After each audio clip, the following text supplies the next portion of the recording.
हमने तो कभी इस व्यासपीठ से नहीं कहा कि तुम लाखों की संपदा लुटा दो, करोड़ों का धन लुटा दो, बहुत सारा पैसा लुटा दो। हमने कभी ये नहीं कहा आपसे कि आप करोड़ों की जायदाद लुटा दो। हम तो इतना कहेंगे कि आपको परमात्मा ने जन्म दिया था, 21,600 श्वास परमात्मा ने देकर भेजा था, 3.5 करोड़ रोम छिद्र परमात्मा ने देकर भेजे थे। 21,600 श्वास तुम्हारे पास में हैं। आप धन मत लुटाओ, आप संपदा मत लुटाओ, आप वैभव मत लुटाओ। आपसे तो केवल इतना निवेदन है, 21,600 श्वास जो परमात्मा ने तुमको दी है, उस 21,600 श्वास में जो तुम राम नाम, कृष्ण नाम, शिव नाम ले रहे हो, वो भजन दुनिया को लुटाने का कार्य प्रारंभ कर दो। जीवन का एक आनंद की अनुभूति अपने आप आपको प्राप्त हो जाएगी।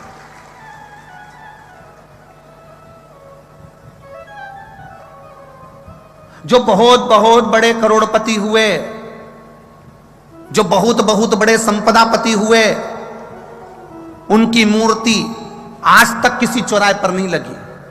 आपके अलवर में लगी हो तो बात दूसरी है कि कोई करोड़पति मरा था तो उसकी मूर्ति अलवर के इस चौराहे पर लगाई गई। पूरे राजस्थान में घूम लेना, पूरे मध्य प्रदेश में घूम लेना, पूरे उत्तर प्रदेश में घूम लेना, तुम्हारी मर्जी पड़े पूरे भारत में घूम लेना।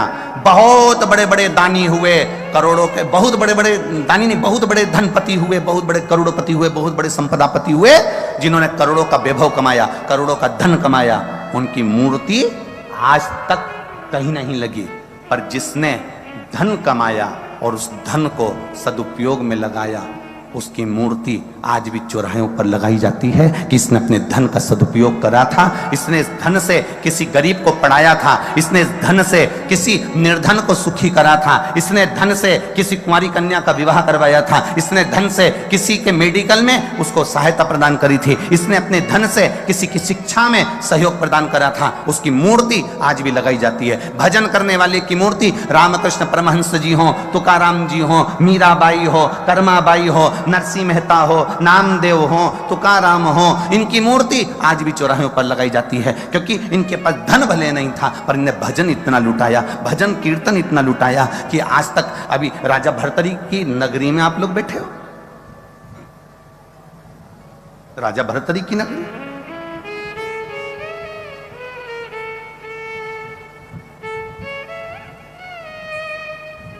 जिनको अपनों ने चोट दे दी और वो संत साधु बनकर, सन्यासी बनकर तप साधना में लीन हो गए। अगर केवल राजा भर्तरी केवल राजा होते ना, तो क्या ये अलवर वाले उनका नाम लेते? अरे बोलो तो रिजम के, कौन लेता? राजा का नाम कब तक लिया जाता? जब तक वो जिंदा है। राजा गया, दूसरा राजा आया, उसका नाम लेंगे, फिर वो चले जाएगा, उसका नाम लेंगे। राजा भर्तरी का नाम तो लोग राजा अगर रहता तो केवल नाम लेते और भूल जाते, पर राजा भर्तरी का नाम आज तक लिया जाता है। उसका कारण केवल एक है, राजा भर्तरी की तप साधना, भजन कीर्तन, सत्संग, संकीर्तन और असली गुरु की शरणागति और अच्छे कार्य राजा भर्तरी ने करे अपने जीवन में, तो आज तक लोगों ने उसको पूछा है। आप कोई अच्छा काम करके जाइए, मिला है ना मनुष्य का शरीर, बड़ा कीमती शरीर मिला है, डायमंड, कोहिनूर हीरे जैसा, कोहिनूर हीरे जैसा शरीर मिला है आपको। उस शरीर का सदुपयोग कर कर जाइए।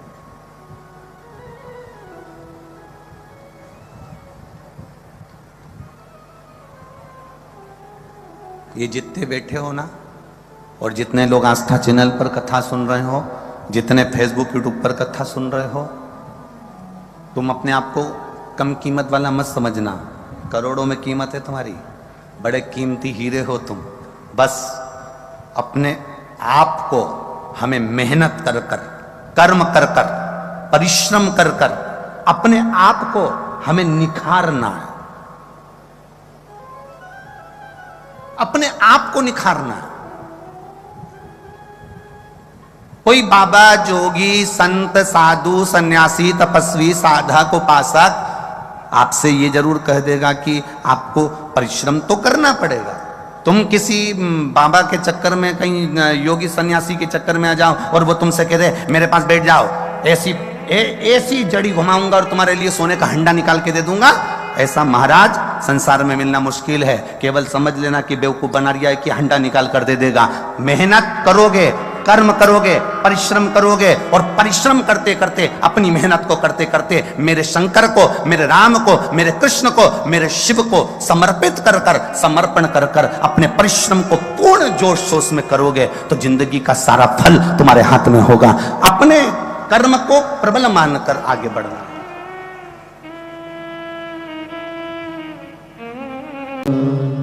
आप बैठे जरूर हो इस पावन शंकर भगवान के पंडाल में, इस शिव महापुराण के पंडाल में आप जरूर चलकर आए हो, बड़ी दूर से आए हो, पर विश्वास और तुम्हारे कर्म के प्रति रुचि पूर्ण रखना, वो खाली नहीं छोड़ेगा। आपकी रुचि, आपका विश्वास, आपकी दृढ़ता पक्की रखिए। शंकर भगवान परीक्षा जरूर लेते हैं। पानी भी गिरेगा, कीचड़ भी होगा, आने में असुविधा भी होगी, 1-2 किलोमीटर दूर तुमको छोड़ भी दिया जाएगा, वहां से 1-1.5 किलोमीटर तुम्हें पैदल भी चल के आना पड़ेगा। बोलो सही है कि गलत है? अब पास की पास में तो कोई तुम्हारी गाड़ी रोकेगा नहीं, क्योंकि चक्कर ये इतनी पास अगर गाड़ी रोक देवे तो जनता कहाँ जावे, किसी को चोट लग जावे, किसी को ठेस पहुंच जावे, तो प्रशासन भी अपनी व्यवस्था देखता है, इसलिए थोड़ी दूर पे गाड़ी रुकवा देता है, कहीं तुमको छोड़ देगा कि वहां से यहां तक पैदल जाओ। तो ये सब चीजें होती है। मेरा भोलेनाथ, मेरा ओघड़ी, मेरा दयालु, मेरा दातार, मेरा कैलाशी, मेरा अविनाशी तुम्हारी परीक्षा जरूर लेगा। उन्होंने राम जी की ली, उन्होंने कृष्ण भगवान की ली। अगर भगवान की कृष्ण की परीक्षा लेने के लिए दुर्वासा अवतार हुआ मेरे भगवान कृष्ण का, और द्वारकापुरी के नजदीक में जाकर भगवान कृष्ण ने चिल्लाना चालू करा, मुझे कोई मेहमान रख लो, मुझे कोई मेहमान रख लो, मुझे कोई मेहमान रख लो। उन्हें कोई मेहमान नहीं रखता था। क्यों नहीं रखता था? क्योंकि मेहमान उसी को रखा जाता है जिसका स्वभाव अच्छा होता है, जिसको क्रोध नहीं आता, जिसको गुस्सा नहीं आता। अब दुर्वासा ऋषि को तो इतना क्रोध।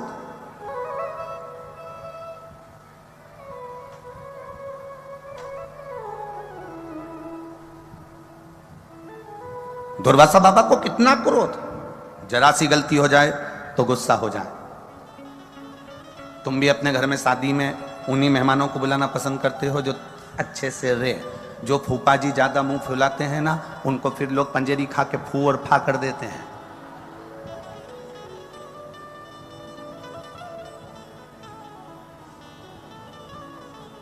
पंजेरी खा के फू और फा मतलब वो सत्यनारायण भगवान का प्रसाद सीखता है ना, उसको मुंह में भर लो और फूफा बोल दो एक बार। पहले तो बोलोगे फू और फिर फा, पंजेरी गई मुख में। जो अपने स्वभाव को नहीं सुधार पाता उसको लोग प्रेम नहीं करते, उसको लोग स्नेह नहीं करते, उससे लोग जुड़ नहीं पाते।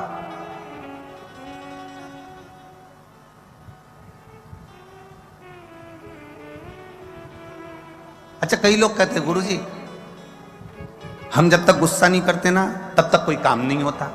हम कहते हैं ऐसा नहीं है कि तुम गुस्सा करोगे तो काम नहीं होगा या गुस्सा करोगे तो होगा। प्रेम से भी सब कुछ हो सकता है, सब कुछ। ऐसा नहीं है कि प्रेम बिना नहीं होगा। नहीं नहीं गुरुजी, प्रेम से आज के जमाने में कुछ नहीं होता। हम कहें पत्नी चिल्लाकर बात करती है, पत्नी अपशब्द कहकर बात करती है, पत्नी आड़े तेड़े संबोधन देकर बात करती है, पति उसका संबोधन का पलटवार हमेशा प्रेम से ही करता है। एक पत्नी ने पति से कह दिया तुम्हें तो अकल नहीं है, तुम तो जानवर हो। इतने में पति ने भी कह दिया तू झूठ नहीं बोल रही, बिल्कुल सत्य कहती है, तू मेरी जान और मैं तेरा वर। तू गलत कहां बोल सकती है? तू जान है और मैं वर हूं, उसमें अंतर क्या है? वो पलट दे रहा है, जवाब दे रहा है, पर उसमें क्रोध नहीं है, उसमें चिड़चिड़ाहट नहीं है, उसमें वात्सल्यता है, उसमें प्रेम है।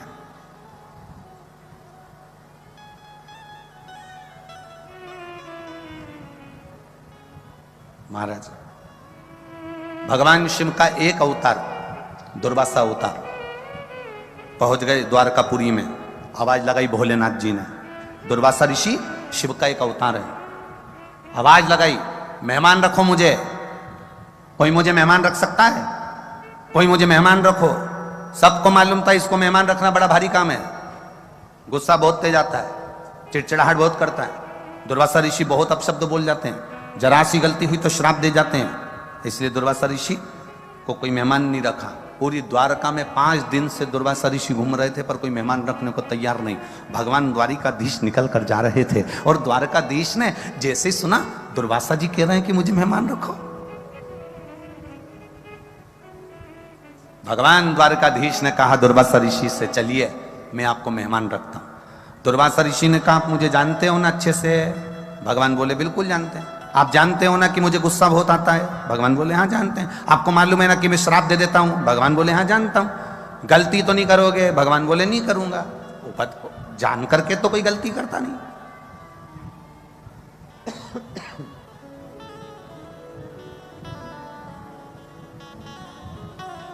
चलिए चलो,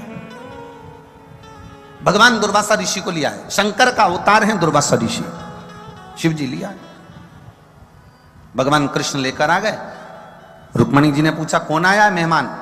दुर्वासा ऋषि आए हैं, इनकी कोई कमी नहीं रहना चाहिए। बिल्कुल आप चिंता मत करो, कोई कमी नहीं छोड़ूंगी। दुर्वासा ऋषि के लिए द्वारकापुरी में सुंदर कुटिया बनाई। कुटिया में दुर्वासा ऋषि रहे। 56 भोग रोज तैयार हुआ दुर्वासा ऋषि के लिए। प्रतिदिन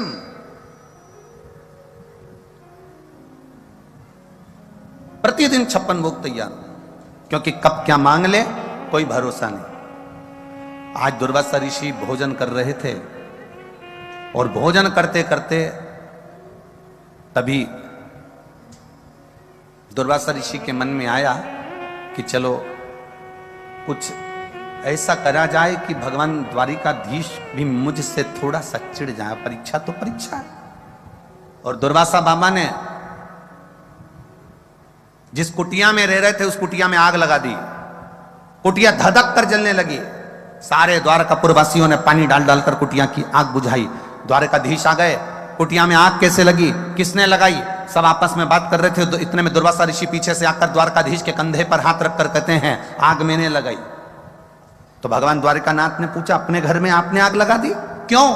भगवान बोले, मेरी मर्जी, क्योंकि मैं तो मेहमान हूं, आग भी लगा सकता हूं। भगवान द्वारिकाधीश ने मन में सोचा, ऐसा मेहमान किस काम का जो आग लगा दे अपने घर में? मैं तो मेहमान हूं, आग लगा सकता हूं, कोई बात नहीं, बुझाओ। भगवान को मालूम पड़ गया द्वारकाधीश को कि परीक्षा ले रहे हैं। आगे चले। इधर तो कुटिया जल रही है, इधर दुर्वासा मामा ने कह दिया कि मुझे भूख लग रही है, मेरे खाने के लिए खीर लेकर आओ। भगवान ने 56 भोग बनवा के रखे तो रुक्मणी जी खीर लेकर आ गई, जो दुर्वासा ऋषि को दी। दुर्वासा ऋषि ने खीर खाई। आधी खीर दुर्वासा ऋषि ने भगवान कृष्ण पर फेंक दी। झूठी खीर। दुर्वासा ऋषि की आधी मुख से खाई खीर द्वारकाधीश पर फेंकी। कटोरा नीचे गिरा, खीर भगवान कृष्ण के शरीर पर थी और कृष्ण के शरीर पर खीर लगी है। और इतने में दुर्वासा ऋषि ने कहा, सुनो द्वारकानाथ, जो खीर मैंने तुम्हारे ऊपर फेंकी है पूरे शरीर में मलो। भगवान द्वारिकाधीश ने उस खीर को पूरे शरीर में मला। मलते से ही रुक्मणी जी हंस दी और रुक्मणी जी के चेहरे पर हंसी आ गई कि ऐसा मेहमान पकड़ कर लाए हो जो तुम्हारी इज्जत नहीं कर रहा। ऐसा मेहमान पकड़ कर लाए हो जो तुम्हारी इज्जत ना करे, तुम्हारा सम्मान ना करे, तुम्हारा आदर ना करे। खीर फेंक दी। द्वारकाधीश के शरीर पर खीर लगी थी और रुक्मणी जी हंस दी। हंसते से ही दुर्वासा ऋषि को क्रोध आ गया और दुर्वासा बाबा ने कहा, सुनो कृष्ण, आज पूरी द्वारका घूमने के लिए जाऊंगा, पैदल चलकर नहीं जाऊंगा, रथ पर बैठकर जाऊंगा, पर रथ में ना घोड़ा जुतेगा ना घोड़ी जुतेगी। उस रथ को खींचने के लिए रुक्मणी जुतेगी।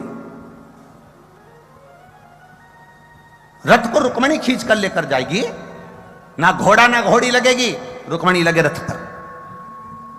द्वारकाधीश ने रुक्मणी को रथ में लगा दिया।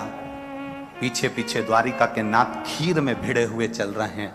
रथ दुर्वासा ऋषि चलवा रहे हैं। रुक्मणी जी थोड़ी दूर तक रथ खींची, बाद में चक्कर खाकर नीचे गिर गईं। गिरते से ही तभी दुर्वासा ऋषि ने उन पर जल का छींटा दिया और जल का छींटा देकर कहा, सुनो द्वारकानाथ, द्वारकाधीश, इस रुक्मणी ने मेरी हंसी उड़ाई है, मुझे द्वारका का पूरा दर्शन नहीं कराया, इसलिए तुम्हें द्वारकाधीश अपने महल से, अपने नगर से इस रुक्मणी का त्याग करना पड़ेगा। आज भी द्वारकापुरी में द्वारकाधीश के मंदिर से रुक्मणी का मंदिर कोसों दूर है, क्योंकि दुर्वासा ऋषि भगवान शंकर ने भगवान कृष्ण से कहकर रुक्मणी का त्याग करवा दिया था। तब भगवान दुर्वासा ऋषि ने कहा, हे कृष्ण, मैंने तुम्हारे शरीर पर खीर दी थी, वो खीर तुमने पूरे शरीर पर नहीं लगाई। भगवान कृष्ण कहते हैं, द्वारकानाथ कहते हैं, दुर्वासा जी मैं जानता हूं आप शिव हो, आप शंकर के अवतार हो, मैं जानता हूं। तो भगवान दुर्वासा ऋषि ने कहा, मैंने तुझे खीर दी थी, प्रसाद दिया था, तूने पूरे शरीर में नहीं लगाया। इतने में दुर्वासा ऋषि के शब्द सुनकर द्वारकानाथ कहते हैं, प्रभु पूरे शरीर में लगाया। भगवान दुर्वासा जी ने कहा, पूरे शरीर में लगाया पर पांव के तलवे में नहीं लगाया। भगवान कृष्ण कहते हैं, संत और गुरु की खाई प्रसादी होती है, प्रसाद को पांव के तलवे में कैसे लेता, इसलिए मैंने खीर को पांव के तलवे में नहीं लगाया। मेरे दुर्वासा बाबा शंकर के अवतार, शिव के अवतार दुर्वासा ऋषि कहते हैं, सुनो द्वारकानाथ, तुमने खीर पूरे शरीर में लगाई पर पांव के तलवे में नहीं लगाई, इसलिए तुम्हारे प्राण छूटेंगे तो पांव के तलवे से छूटेंगे। इसलिए शंकर कवच देते हैं, शिव कवच प्रदान करते हैं। पांव के तलवे में वो खीर नहीं लग पाई थी, इसलिए जरा नाम के व्याघ्र ने जो बाण छोड़ा था वो कहां लगा था, द्वारकाधीश के पांव के तलवे में लगा। जम के बोलो जरा, कहां लगा, पांव के तलवे में। कई लोग कहते हैं, गुरुजी आप कहते हो कि शंकर भगवान पे चढ़ा हुआ जल पीना चाहिए, आप कहते हो कि शिव जी पे चढ़ी हुई बेलपत्र खाना चाहिए, औषधि होती है। कई लोग मना भी करते हैं कि जल नहीं पीना चाहिए, कई लोग कहते हैं कि बेलपत्र नहीं खाना चाहिए, कई लोग इसका विरोध भी करते हैं। तो ये तो दुनिया है। यहां तो शिव महापुराण की कथा क्या, श्रीमद् भागवत कर रही है कि शंकर भगवान के अवतार दुर्वासा ऋषि ने द्वारिकाधीश पर खीर फेंकी, पूरे शरीर पर मलने को कहा, पांव के तलवे में मात्र खीर नहीं गई थी, इसलिए भगवान द्वारकाधीश को बाण पांव के तलवे में लगा।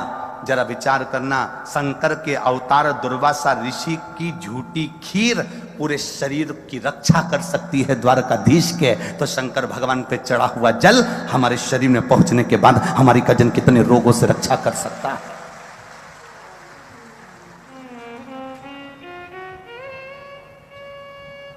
ये तो दुनिया का एक भाव है। अगर आप शंकर जी के मंदिर जाना चालू करेंगे, शिव जी को जल चढ़ाना चालू करेंगे, दुनिया के लोगों का काम है वो विरोध करेंगे।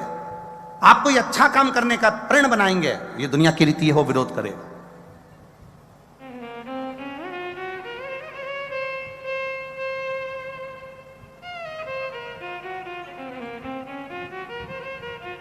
ये दुनिया की रीत है।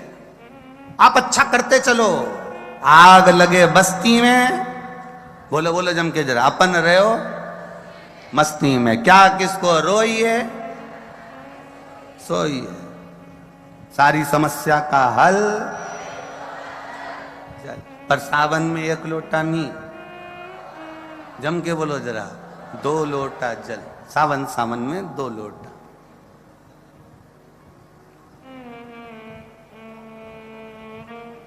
अब इसमें क्या विचार करना है? अब कोई लोग कहें कि शंकर जी पे चढ़ा हुआ जल मत पियो, शिव जी पे चढ़ी हुई बेलपत्र मत खाओ, शंकर पे चढ़ा हुआ प्रसाद नहीं खाना चाहिए, शिव जी को दिया हुआ ये भाग ग्रहण नहीं करना चाहिए। यहां शिव तत्व कर रहा है, यहां शंकर भगवान की कथा कर रही है। जब मेरे भोलेनाथ जी के सामने विष का कटोरा आया, विष का पात्र आया, मेरे शिव जी ने विष पिया, विष पीते से कुछ बूंद नीचे गिरी, नीचे गिरते से भगवान शंकर के प्रिय गण नंदी ने उस विष की बूंद को चाट लिया कि मेरे महादेव के मुख से राल टपकी है, ये राल नंदी चाट गया। था तो विष,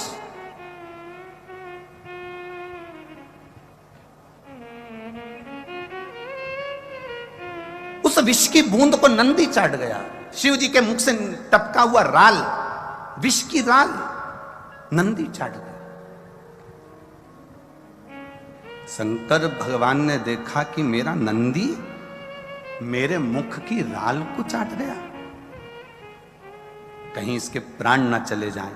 शंकर भगवान ने नंदी को अपने पास बुलाया और नंदी के गले को शिव जी ने हाथ फेरना प्रारंभ किया। आज भी गाय, बछड़े, नंदी, बेल, जब आप हाथ फेरना प्रारंभ करते हो उसके गले में, तो बेल अपने मुख को ऊपर करता है कि नहीं करता? अरे बोलो, जम के बोलो जरा, किसी ने देखा है? आप गाय के गले पर हाथ फेरो, गाय मुख ऊपर करेगी। बछड़े के मुख पर हाथ फेरो, बछड़ा मुख ऊपर करेगा। बैल के मुख पर हाथ फेरो, बैल मुख ऊपर करेगा। नंदी के मुख पर हाथ फेरो, नंदी मुख ऊपर करेगा। क्यों करता है? क्योंकि उसको लगता है कि वो हाथ आप नहीं फेर रहे हो, मेरा महादेव मेरे गले का स्पर्श कर रहा है और मेरे जहर को कम कर रहा है। वो उसको महसूस होता है, उसको अनुभव होता है।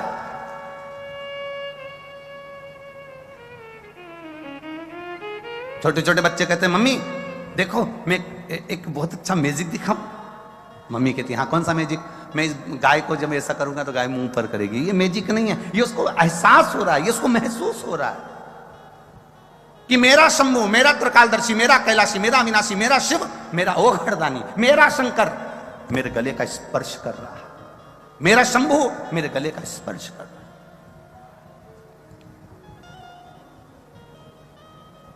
केवल वो छूता है तो जहर को भी समाप्त कर देता है। तो उस पे चढ़ा हुआ जल हमारे ना जाने जिंदगी के कितने जहर को समाप्त कर देता है, जिसका हम पान करते हैं।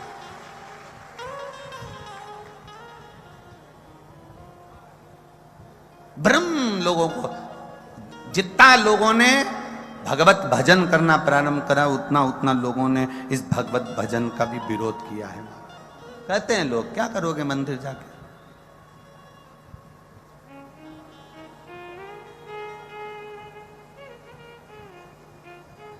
क्यों मंदिर जानने का क्या? लोग कहते हैं कि गुरुजी आप जब कथा का क्रम होता है तो लोग हो सकता है कि राजनीति के चलते कथा कराते हैं, कि उनको कोई राज सत्ता चाहिए होगी तो कथा करा रहा है। ये खंडेलवाल जी से पूछ लो, इन्हें कोई राज सत्ता तो ना चाहिए। कोई सत्ता के नशे में कथा नहीं कराता, राज सत्ता के लिए कथा नहीं की जाती, वैभव कुर्सी की प्राप्ति के लिए कथा नहीं करी जाती। कथा केवल 5 वर्ष के राज्य शासन के लिए नहीं करी जाती। कथा मेरे परमात्मा के चरणों की धूल जिंदगी भर प्राप्त करने के लिए करी जाती है। उस परमात्मा के चरणों की रज हमें प्राप्त हो जाए, उस परमात्मा के चरणों। कई लोग कहते हैं कि इसके लिए कथा कर दी होगी, उसके लिए कथा कर दी होगी। कथा जो होती है वो परमात्मा के चरणारविंद की प्राप्ति के लिए होती है। राम कृष्ण के चरण मिल जाएं, शिव के चरण मिल जाएं। ए अलवर वालों, जिस दिन कथा समापन हो ना, उस दिन थोड़ी देर खड़े रहकर यहाँ का दर्शन करना। जिस दिन कथा समापन हो उस दिन यहाँ का दर्शन करना। जब यहाँ से लोग जाते हैं ना, तो जहाँ बैठते हैं वहीं की थोड़ी थोड़ी मिट्टी उठा कर ले जाते हैं। ऐसी कथा कभी जिंदगी में नहीं सुनी होगी कि जहाँ बैठकर लोग मिट्टी भी भर कर लेकर चले जाते हैं। मैं अलवर वालों से निवेदन करूंगा, तुम्हारे राज्य में, तुम्हारे क्षेत्र में, तुम्हारे इस पुनीत पावन राजा भर्तरी की नगरी में जो कथा हुई हो, उसके अंदाजा लगाकर इस कथा का स्मरण करना और आखिरी तक 7वें दिन तक विचार करना। 7 दिन इस कथा के पंडाल में बैठकर आप कथा श्रवण करें, या आस्था चैनल पर कथा सुने, या फेसबुक यूट्यूब पर कथा सुने। और तारीख लिखना कि मैं इतनी तारीख को इतनी बजे इस पंडाल में पहुंची थी, और 3 महीने उस तारीख का इंतजार करना कि मैंने जो मांगा था मेरे ओघड़दानी ने मेरी झोली में भर कर दिया कि ना दिया। वो प्रदान कर देता है, छोड़ता नहीं खाली। वो खाली नहीं छोड़। एक पत्र आया, ज्यादा पत्र तो हम पढ़ नहीं पाए, बहुत सारे रखे हैं भैया, पर पत्रों से एक अंदाजा लगाइएगा। देखिए,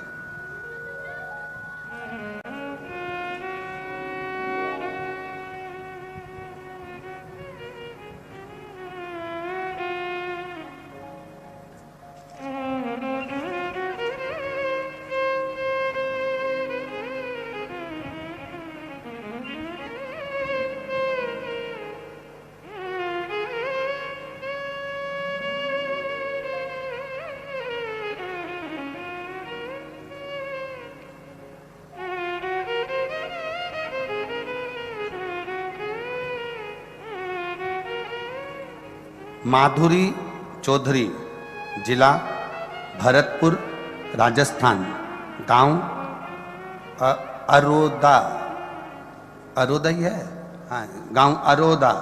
मोबाइल नंबर ये है। जिस पत्र को हम पढ़ते हैं उस पत्र को आप लोग एलईडीओं के माध्यम से, आस्था चैनल के माध्यम से, फेसबुक यूट्यूब के माध्यम से भी पढ़ा करो। शिष्य माधुरी चौधरी, जिला भरतपुर, राजस्थान, अरोदा। मोबाइल नंबर ये है।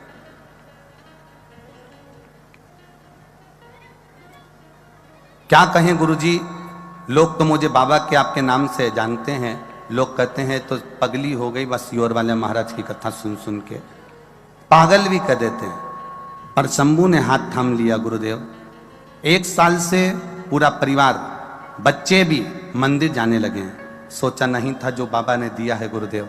बहुत है लिखने को, पर इतना ही लिख रहे हैं कि मेरे पापा को कैंसर हो गया था, जो 3rd स्टेज का था। डॉक्टर ने मना कर दिया था। कहीं बैठी हैं, भरतपुर से आई हुई माधुरी चौधरी, कहीं बैठी हो तो हाथ हिला सकती हैं। कहां पर बैठी?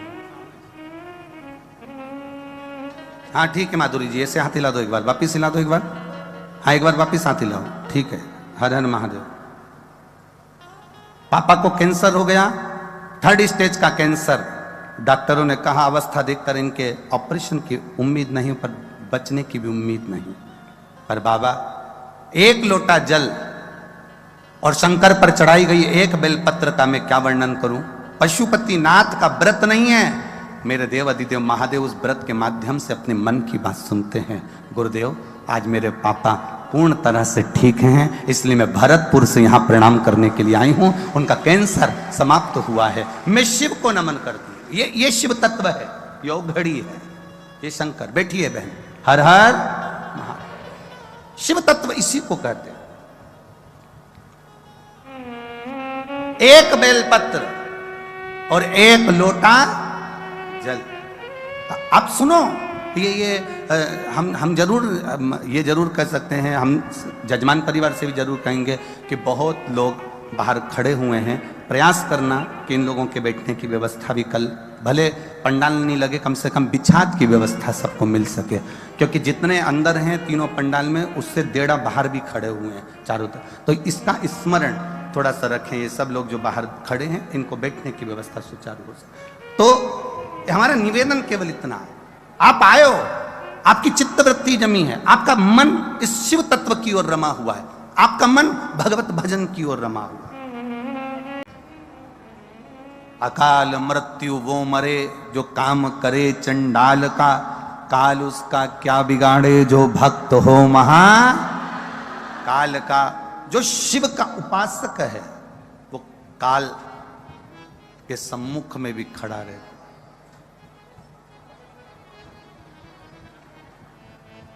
काल के सम्मुख में भी वो खड़ा हो।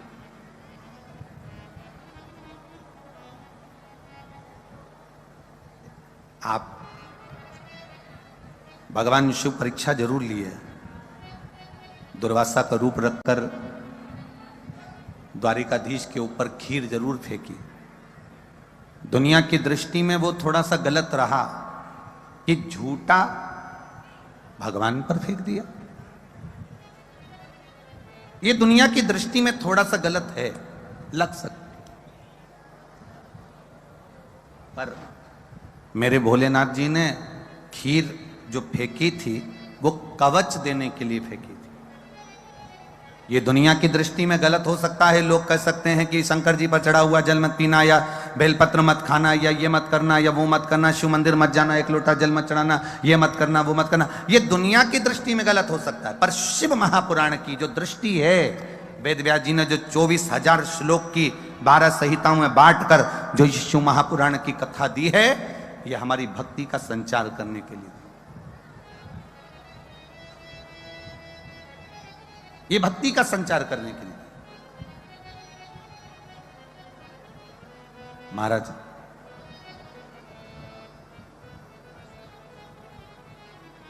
शिव महापुराण की कथा कहती है, सब कुछ छोड़कर, घर परिवार कुटुंब, अपने रिश्ते छोड़कर कहीं बहुत दूर नदी के तट पर या गंगा के तट पर बैठ जाना, ये श्रेष्ठता नहीं है। शिव महापुराण की कथा कहती है सबके बीच में रहकर भगवान की अविरल भक्ति करते हुए अपने पूरे परिवार को संभाल लेना, ये शिव की मूल भक्ति का एक प्रतिबिंब है।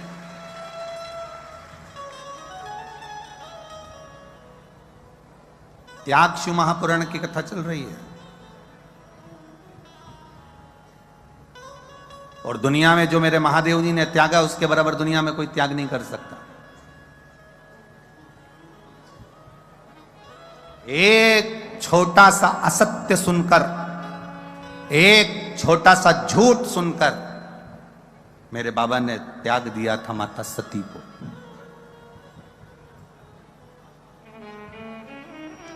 मां सती को त्याग दिया। कुंभज ऋषि के आश्रम में कथा सुनने के लिए गए हैं। अगस्त बाबा के यहां पर जब पहुंचे हैं, सती मैया के मन में आया कि शादी होने के बाद, विवाह होने के बाद तो लोग कहीं कहीं घूमने जाते हैं और मेरे पति मुझे कथा सुनाने के लिए लेकर आए, मेरे पति मुझे यहां कथा सुनाने लाए, कथा सुनने के लिए।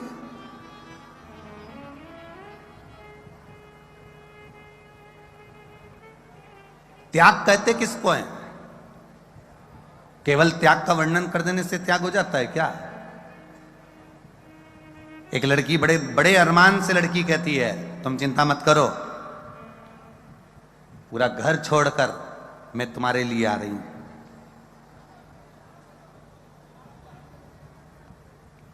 हमें तो कभी कभी देखो थोड़ा आप लोगों को बुरा लग सकता है, एक बात कहें आप लोगों से, बोलो बोलो जरूर। अलवार वालों संभाल लोगे तुम इस बात को? बाद में कोई विरोध करे तो तुम बोल दोगे ना? पक्का? तो फिर बोल दें पक्का। एक लड़की लड़के से कहती है जो स्नेह करने वाली है, प्रेम करने वाली है, अपने पिता को, अपनी मां को, अपने भाई को, अपनी बहन को जो धोखा देकर दूसरे लड़के के साथ में, दूसरे धर्म में अगर भाग कर चली जाती है तो एक बात का अंदाजा लगा कर रखना, जो अपने मां बाप को धोखा दे सकती है वो दुनिया में तुझको भी धोखा दे सकती है। इस सावधानी में अपनी जिंदगी जी।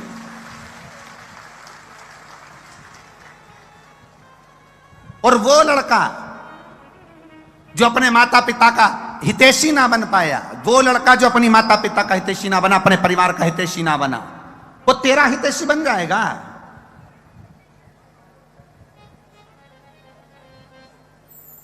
हरी बड़ी विडंबनाओं की जिंदगी चल रही है, जीवन बड़ा विचित्र चल रहा है भाई।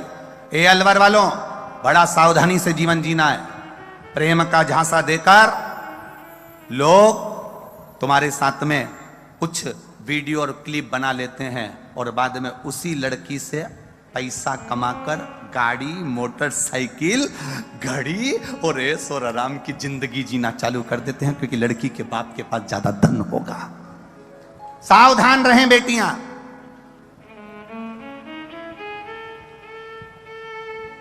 सावधान रहें बेटे।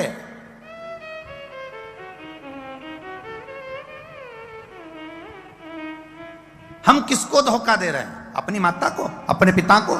जिस पिता ने तुम्हें पढ़ाया, जिस मां ने तुम्हें गोद में खिलाया, जिसने अपनी पूरी जिंदगी निकाल दी तुम्हें गोदी में रखकर पालने में, पोसने में, बड़ा करने में।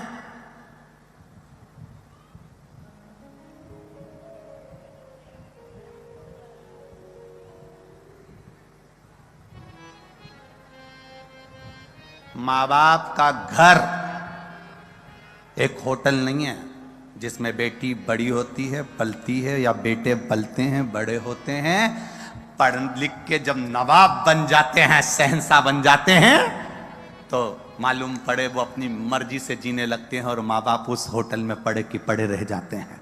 माता पिता का घर होटल नहीं है।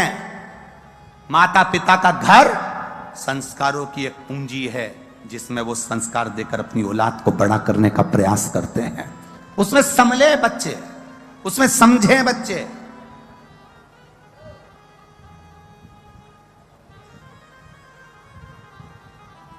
एक अच्छी मोटरसाइकिल देख ली, उसने भुड़ भुड़ कर दिया। वो मोटरसाइकिल तो देखी, उसमें पेट्रोल तो देख ले 50 रुपए से ज्यादा का नहीं है, कहीं बीच में घड़ी नहीं हो जाए। एक मोटरसाइकिल देखी, पेट्रोल नहीं देखा है। ऊपर की सुंदरता देखी, बड़े बड़े बाल देखे, थोड़ी बहुत बॉडी साड़ी देख ली, पर अंदर का दिल नहीं देखा रही तूने। मोटरसाइकिल देखी पर पेट्रोल नहीं देखा, स्वरूप देखा पर दिल नहीं देखा, परिवार देखा पर मेरा सनातन धर्म नहीं देखा। तो काय की जिंदगी तेरी, किस बात का जीवन?